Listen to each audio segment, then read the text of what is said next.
क्या आप भी रनिंग करते हैं और वर्कआउट ढूंढ रहे हैं, आपको वर्कआउट का नहीं मालूम? तो मैं चला रहा हूं day by day workout plan series.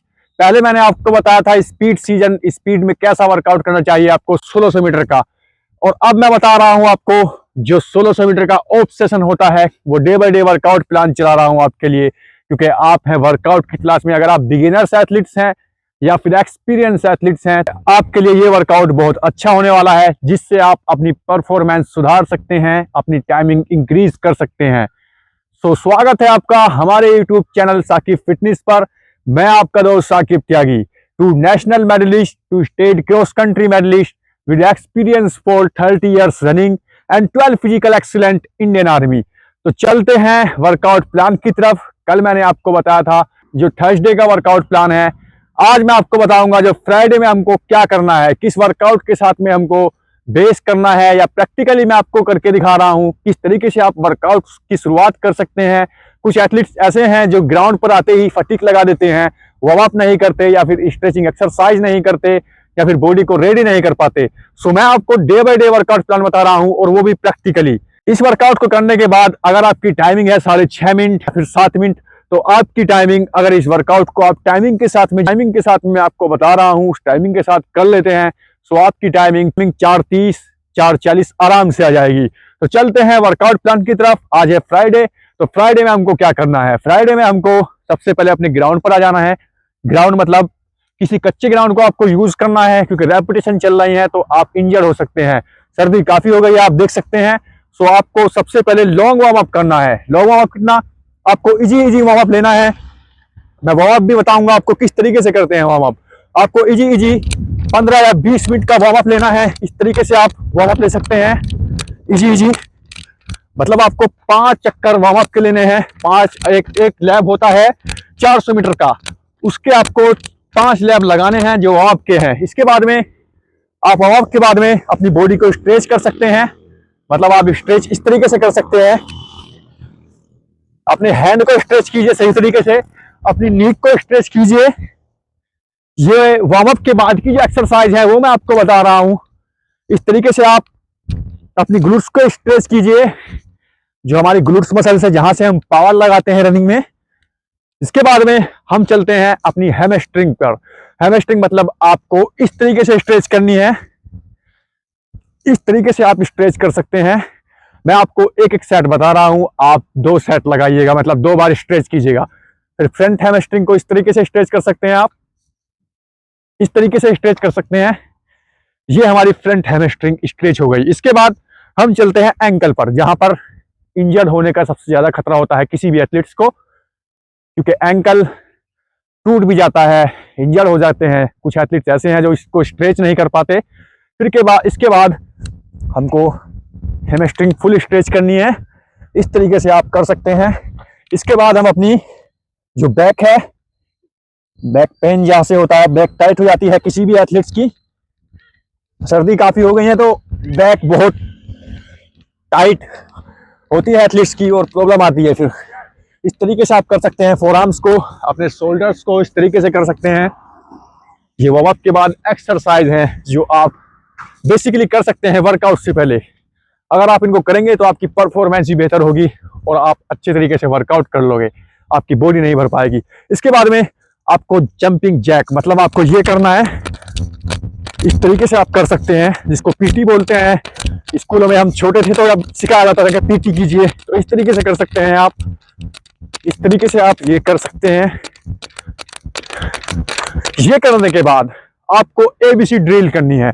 ABC drill का आपको नहीं मालूम तो मैं आपको बता रहा हूं, day by day workout plan series में आपको किस तरीके से एबीसी ड्रिल करनी है। पहली जो ड्रिल है हमारी, हमको इस तरीके से पंजों पे खड़े हो जाना है और इस तरीके से चलना है। ये हमारी फर्स्ट ड्रिल है एबीसी ड्रिल की। ये इस तरीके से चलने के बाद आपको 15 या 10 मीटर चलना है। फिर आपको स्ट्राइड लेनी है। आपको थोड़ा फास्ट करके, मैं थोड़ा इजी बता रहा हूं आपको फास्ट लेनी है थोड़ी स्ट्राइड। इसके बाद नेक्स्ट भी जो एक्सरसाइज है हमारी, ये नेक्स्ट एक्सरसाइज है हमारी एबीसी ड्रिल की। आप ये ले सकते हैं। इस तरीके से आप, सर्दी काफी हो गई है और आप ये लगा सकते हैं। वर्कआउट के बाद मैं आपको वर्कआउट बता रहा हूं आपके लिए, जिससे आपकी भी परफॉर्मेंस बेहतर हो जाए। सो इसके बाद में हमको क्या करना है, इसके बाद हमको ये करना है कि थर्ड एक्सरसाइज है एबीसी ड्रिल की। आपको ये करना है, फिर स्ट्राइड लगानी है आपको इस तरीके से। आपने बहुत से वर्कआउट देखे होंगे, लेकिन आपको कोई ये नहीं बताएगा, सिर्फ वर्कआउट ही बता देते हैं, जिससे एथलीट्स अपनी परफॉर्मेंस लगा देता है, मतलब अपनी फटीक लगा देता है और वो इंजर्ड हो जाता है। सो आपको ऐसा नहीं होना है। मैं आपको बेस बता रहा हूं, बेस से लेकर वर्कआउट आपको किस तरीके से करना है। यही बेस चल रहा है। सो वर्कआउट आप पूरा देखिए, वीडियो में पूरा बने रहिए। और अगर आपको कुछ दिक्कत है तो आप सब्सक्राइब कर सकते हैं। जो हमारी 4 ड्रिल है वो हमारी ये है, ये भी कर सकते हैं हम इसको। इसके बाद स्ट्राइड 40 मीटर आपको स्ट्राइड लेनी है, मतलब एबीसी ड्रिल करते करते हुए आपको 40 मीटर स्ट्राइड लेनी है। जो इसकी लास्ट ड्रिल है वो मैं आपके सामने करने जा रहा हूं। जो लास्ट ड्रिल है इसकी एबीसी ड्रिल की। सर्दी काफी है लेकिन मुझे नहीं महसूस हो रही है अभी, क्योंकि वर्कआउट किया है मैंने। आप ये कर सकते हैं। इसके बाद आप स्ट्राइड लगा सकते हैं। ये हमारा एबीसी ड्रिल कंप्लीट हुई और अब हमारी बॉडी हो चुकी है रेडी वर्कआउट के लिए। सो आपको इनके दो सेट करने हैं, सभी पार्ट आपके बेहतर हो जाएंगे, हमारी मसल्स रेडी हो जाएंगी वर्कआउट के लिए। इसके बाद हमारा जो मेन वर्कआउट है उस पर आते हैं। जो मेन वर्कआउट है हमारा, आपको आज मेन वर्कआउट में लगानी है 200 मीटर की 10 रेपिटेशन। ये ऑफ सेशन चल रहा है, जिसमें आपकी स्पीड भी होगी, इंडोरेंस भी होगा। आपको आज लगानी है 200 मीटर की 10 रेपिटेशन, जिसमें आपकी टाइमिंग होगी 36 सेकंड आपकी टाइमिंग होगी।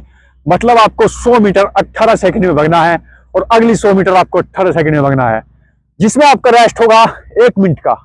आपको 10 रेपिटेशन लगानी है, जिसमें आपको 10 रेपिटेशन लगानी है 200 मीटर की, जिसमें आपका रेस्ट होगा 1 मिनट का। दोबारा सुन लीजिए, 1 मिनट का रेस्ट होगा, टाइमिंग होगी आपकी 36 सेकंड। आपको यही करना है। इसको करने के बाद आप इजी वार्म अप की इजी कूल डाउन कीजिए। 15 या 10 मिनट अच्छे तरीके से अपनी बॉडी को कूल डाउन कीजिए। इस तरीके से आपको 4 लैप कूल डाउन के लेने हैं, इसी तरीके से। इसके बाद में आपको अपनी बॉडी को फटीग नहीं देनी है कुछ भी। कूल डाउन करने के बाद आप सीधा घर चले जाएं।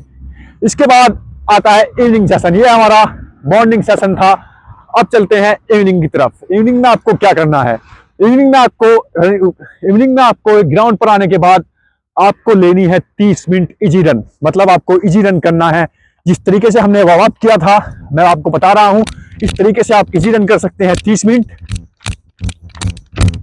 इस तरीके से आप इजी रन कर सकते हैं। ये करने के बाद आपको क्या करना है, इसको करने के बाद में आपको लेना है, इसको करने के बाद में अपनी बॉडी को थोड़ा स्ट्रेच कीजिए और जितनी बेसिकली एक्सरसाइज आप पर आती हैं आप वो कीजिए, क्योंकि कोर एक्सरसाइज की वीडियो भी मैं ऑलरेडी आपको दे चुका हूं और जो वार्म अप के बाद में जो एक्सरसाइज होती है वो भी मैं आपको दे चुका हूं। सो आपको कोर एक्सरसाइज करनी है या फिर जितनी स्ट्रेचिंग एक्सरसाइज है वो सभी करनी है। सो मिलते हैं नेक्स्ट वीडियो में, तब तक के लिए कीप रनिंग गाइस।